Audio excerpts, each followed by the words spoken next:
It's a clear night over Chicago in the summer of 1930, and down on the street, a 4-year-old boy is staring straight up at the sky. A beam of white light, impossibly bright, is sweeping across the darkness above him, turning night into something closer to day.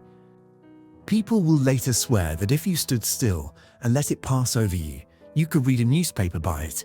That's how strong this thing is. The boy doesn't know it yet, but he's looking at a monument to purity. A light built by a soap company on top of a building built by a soap company to prove to the whole city that clean living and bright light go hand in hand. That boy's name is Hugh Hefner, and 35 years from this exact night, he's going to buy the building underneath that light and turn it into the headquarters of Playboy magazine. So what happened in between? And why, to this day, is that same beacon still burning up there, but locked so it can never shine into the city again? Let's start on the night it was born.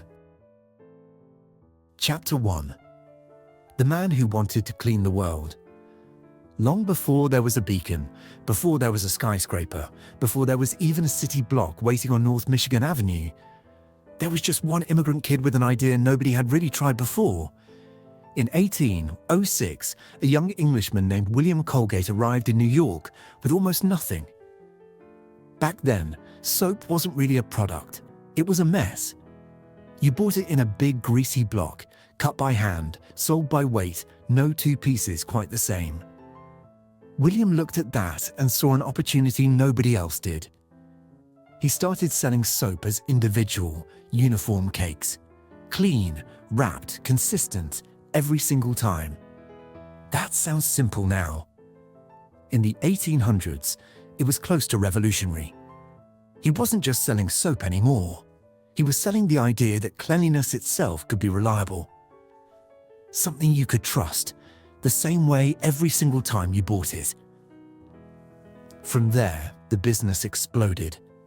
He partnered with his brothers, expanded from soap into perfume, and within a few decades, his company was the largest fragrance maker in the entire country.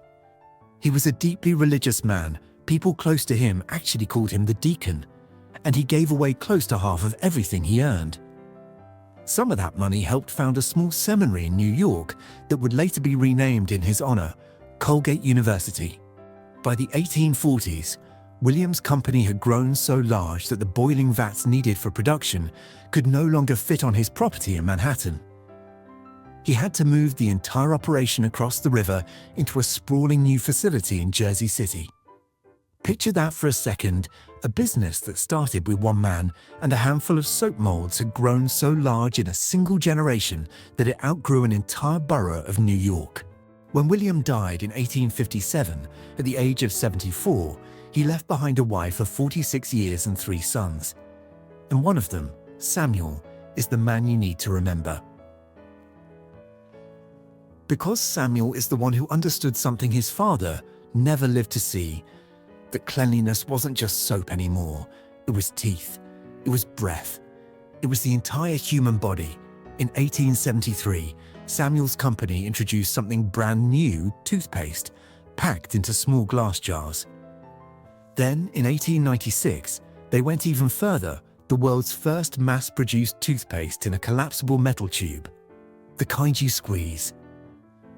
The kind that's still sitting in your bathroom right now. By the time Samuel died in 1897, the Colgate name wasn't just a company anymore. It was becoming a symbol, a promise that dirt, disease, and decay could all be pushed back, one bar of soap, one tube of toothpaste at a time. But here's the thing about empires built on a single idea. Eventually, someone else has the same idea. And out in the Midwest, 2 rival companies were about to force Colgate into a decision that would change the skyline of an entire city. Chapter 2: The Tower Without a Shadow. By the 1920s, the soap business had turned into a war. Up in Milwaukee, a company called Palmolive had built its own empire on a green soap made from palm and olive oil. Down in Kansas City, the Peet brothers dominated the laundry aisle. And standing over all of them, circling like a shark, was Procter & Gamble, a competitor big enough to threaten to swallow everyone else whole. So the smaller players did the only thing that made sense. They stopped fighting each other and merged.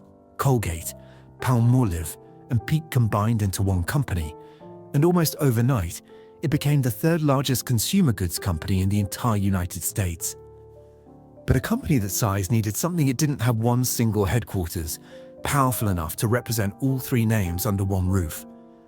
And the location the new leadership picked shocked people. They chose North Michigan Avenue. At the time, this was nowhere. Quiet, low, mostly residential, nothing like the busy streets deep in Chicago's Loop, where all the real business happened. Building a skyscraper there wasn't just risky. To a lot of people, it looked like a mistake. But it wasn't a mistake. It was a bet that this quiet street was about to become something bigger, and the architects hired to build it, Holabird and Root, didn't just want to put up a tall building. They wanted to make a statement against everything skyscrapers had become. At the time, New York's towers were loud. Covered in carved gargoyles, wrapped in ornate metal crowns built to show off. Holabird and Root wanted the exact opposite. They called their approach disciplined verticality. Every window, every column, every line of stone engineered to pull your eye straight upward, with nothing sticking out to break the flow. They even banned exterior fire escapes, just to keep the surface perfectly smooth. And here's where it gets strange. The building wasn't just designed to look tall. It was designed not to cast a shadow. Back then, people genuinely associated darkness with disease. A city block without sunlight meant dampness, soot, sickness. And for a company built entirely around the idea of cleanliness, a building that blocked out the sun would have been the ultimate contradiction. So the architects used Chicago's new zoning laws to pull the building's mass back from the street in a series of dramatic setbacks at the third floor, the 11th, the 18th, the 22nd, each one stepping the tower back like a staircase reaching toward the sky. They called it the Shadowless design. Sunlight and fresh air from Lake Michigan were meant to pour straight down onto the sidewalk, no matter how tall the tower grew. It was elegant. It was disciplined. It was, in every sense, a monument to purity. Even the ground floor carried the same message.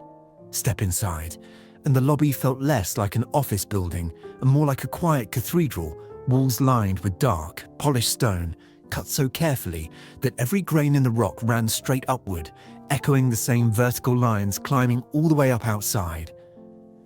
Even the floor pattern below your feet mirrored the shape of the tower above you. Nothing in this building was accidental. Every surface, every line, every angle was pointing the same direction, up toward the light. But the tower still had one thing missing. Something waiting up at the very top.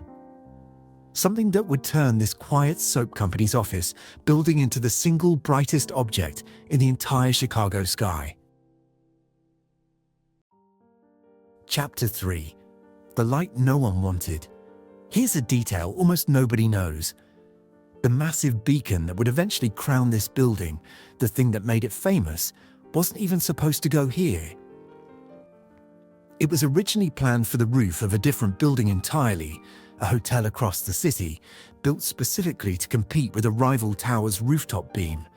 Only at the last minute did the plan change, and the light ended up here instead, 600 feet above North Michigan Avenue. It was a gift to the city from a wealthy inventor named Elmer Sperry, and it was built to honor one man. Charles Lindbergh, the most famous aviator alive, fresh off his solo flight across the Atlantic.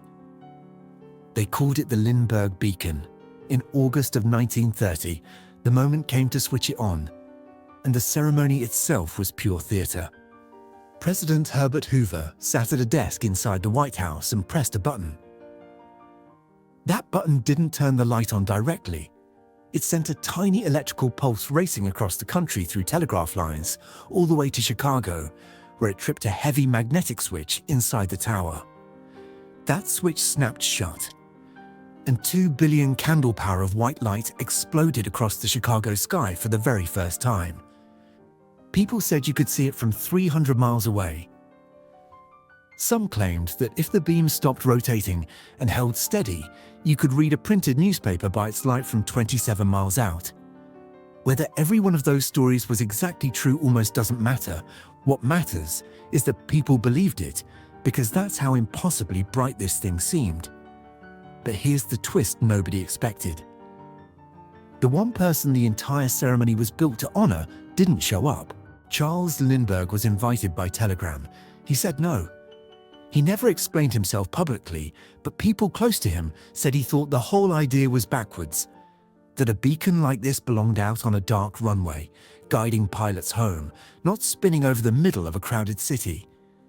He wanted nothing to do with the spectacle built in his name, and it wasn't just Lindbergh who had a problem with it. The wealthy Chicagoans living in the buildings nearby were furious. The light was so strong it cut straight through their bedroom curtains at night. A building constructed to represent purity and public good had just built the single most intrusive object in the entire skyline, and it wasn't going away anytime soon. Maintaining a light like that wasn't simple, either. A dedicated technician had to ride a tiny one-person elevator all the way up the tower, step out into the open wind 600 feet above the street, and manually change the carbon rods that kept the beam burning. Every single night, someone had to climb up into the sky just to keep that promise of purity glowing. For over a decade, that light kept turning, night after night, watching over a city that both loved it and resented it. Until one day, the country went to war and the light went dark. Chapter 4: The Blackout. When the United States entered World War II, the Navy made a decision. A beam that powerful, visible from hundreds of miles away, wasn't a landmark anymore. It was a target, something an enemy aircraft could use to find the city in the dark. So the order came down, and the beacon was switched off. Think about what that meant. A tower built on the promise of never casting a shadow was now standing completely dark by its own choice, because the world outside had become too dangerous for that kind of light to keep shining. Not long after, Colgate-Palmolive sold the building outright to raise money for the war effort, though the company stayed on for years afterward as a tenant. And as the post-war years rolled on, the company slowly shifted its real power out to New Jersey, where it already had a massive corporate campus. Chicago simply wasn't necessary anymore. The building that had once been the pride of North Michigan Avenue quietly faded into just another office tower. The beacon stayed dark for years. The name on the door barely mattered to anyone outside the building. And then, in 1965, a man walked back onto that street. Not a soap executive. Not an architect. A magazine publisher who, 35 years earlier, had stood on a Chicago sidewalk as a small boy, staring up at that exact light. He wasn't there to look at it this time. He was there to buy it. Chapter 5: The Man Who Bought Purity. Ask yourself a question. Out of every building in Chicago, why would Hugh Hefner choose this one? The tower built by a soap company. The tower engineered specifically to represent cleanliness, discipline, and moral good. Why take the one building in the entire city practically designed to be his opposite and put his name on top of it? Maybe it wasn't a coincidence at all. Hefner grew up on Chicago's west side, and by his own account, he used to watch that beacon sweep across the night sky and feel something close to wonder. To him, it wasn't a symbol of soap. It was a symbol of glamour, of reaching the top, of having arrived. Decades later, once he actually had the money and the fame, he went straight for the one building that had lit up his imagination as a kid. In 1965, Hefner signed a lease on the building for close to $2 million and renamed it the Playboy Building. And by this point, the timing made perfect sense. His original Playboy Club was already just a few blocks away on Walton Street, so moving his headquarters here wasn't a random choice. It put the entire empire on one of the most prestigious blocks in the city. Then came the transformation. Crews gutted multiple floors, stripping away the old conservative office aesthetic and replacing it with something built entirely around image and indulgence. Massive illuminated letters spelling out the Playboy name went up on the roofline, visible across the skyline, right where the beacon had once stood alone. And strangely, in the middle of all that change, some of the original 1929 craftsmanship never left. The rich, hand-carved French mahogany paneling from the building's earliest days, installed originally for soap executives, stayed exactly where it was. Hefner simply built his new world around it. A wet bar here, a screening room there, the old shell of purity, quietly wrapped around something completely different on the inside. Lower floors were converted into photography studios with custom lighting rigs. Behind locked doors sat secured darkrooms, used only to develop and archive the magazine's negatives, spaces nobody outside a small circle of staff was ever allowed to enter. And tucked away on one floor was a private lounge reserved exclusively for the company's most exclusive models, a quiet space to relax between shifts at the club next door, hidden from public view entirely. Even the office layout told the story. Floors that had once held shipping and accounting departments were now filled with custom, built egg chairs and semi-enclosed listening pods, complete with high-fidelity speakers built right into the headrest, spaces designed purely for pleasure, sitting on top of floors that had once been reserved for legal paperwork and international logistics. A building that once prided itself on total transparency, designed so precisely that it wouldn't even cast a shadow, was now, floor by floor, filling up with rooms built specifically to stay hidden. And the most private room of all wasn't down on those lower floors. It was all the way at the top, right underneath the very beacon that started this whole story. Chapter 6. The room at the top. The top 3 floors of the tower had always been something special. Back in the Colgate days, this space was reserved for visiting executives, soaring ceilings, private terraces built right into the building's step-back setbacks, huge windows looking straight out over Lake Michigan. Hefner claimed all 3 of those floors for himself. Picture it, 14-foot ceilings. That same carved mahogany paneling from decades earlier, still standing, still gleaming. But now surrounded by pool tables, a private screening room, wet bars tucked into corners that had never held anything stronger than a soap executive's afternoon coffee. This was the highest, most private space in the entire building, and by extension, one of the most private rooms in the entire city. A space built originally so soap barons could look out over a healthy sunlit Chicago now hosted parties that the rest of the world only ever heard rumors about. Nobody outside a tight circle really knew what happened up there. That was the point. A tower engineered from its very foundation to be transparent, to never hide anything, not even a shadow, had, at its absolute peak, become the single most closed-off, secretive space in the whole building. And for close to 2 decades, that space stayed exactly like that. Untouchable. Legendary. The heart of an empire. But no empire built entirely on image lasts forever. And this one was about to run straight into a problem money alone couldn't fix.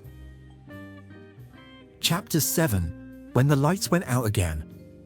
By the 1980s, the world had started catching up to Playboy. Competing magazines were pushing harder, going further, cutting into a market Hefner once had almost entirely to himself. The company needed cash, and one of the easiest ways to get it was to sell off what it owned. So in 1980, Playboy sold the building's lease outright, but signed a 10-year deal to stay on as a tenant, buying themselves one more decade in the tower that had defined the entire company's image. That decade ran out fast. When the lease finally expired, Playboy didn't renew. Instead, the company packed up and moved into a smaller, far more modest office along Lakeshore Drive. In 1989, the editorial staff cleared out for good. And here's the detail that says everything. The massive illuminated letters spelling out Playboy, the same letters that had once dominated the Chicago skyline, impossible to miss from almost anywhere downtown, were quietly taken down. No ceremony. No crowd. Nothing like the spectacle that had switched the Beacon on 60 years earlier. Just workers and a rooftop, and a name disappearing one letter at a time. The building's new owners moved fast to erase what came before. They renamed it simply by its street address. Nothing about soap, nothing about the magazine, just a number. It was a deliberate move, an attempt to strip away decades of reputation in one legal document, so the building could finally attract ordinary corporate tenants again without the weight of everything it used to represent. For years after that, it functioned as a fairly ordinary, slightly dated office building. Nobody outside real estate circles paid it much attention anymore. The Beacon, by this point, had already gone dark for good. Complaints from nearby residents about lights spilling into their windows had finally won out, and in the early 1980s, the original beam was switched off for the last time. Eventually, it was donated to an aviation museum where it still sits today, the same light that once burned brighter than anything else in the city, now just an exhibit behind glass. But a building carrying two entirely different reputations, one built on purity, one built on scandal, doesn't just fade away quietly. Eventually, someone was going to look at that tower and see something the rest of the city had forgotten it still had.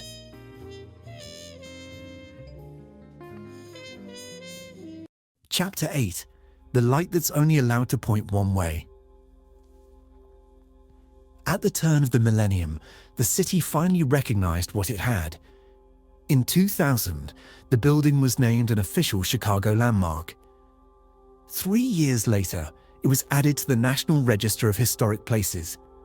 Legally, this tower could never be torn down, never stripped for parts, never allowed to just quietly vanish.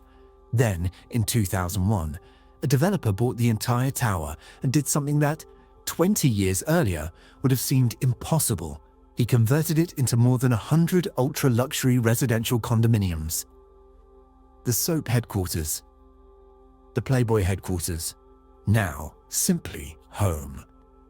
One of the earliest owners of that legendary top-floor penthouse was Chicago-born actor Vince Vaughn, who bought the space in 2006.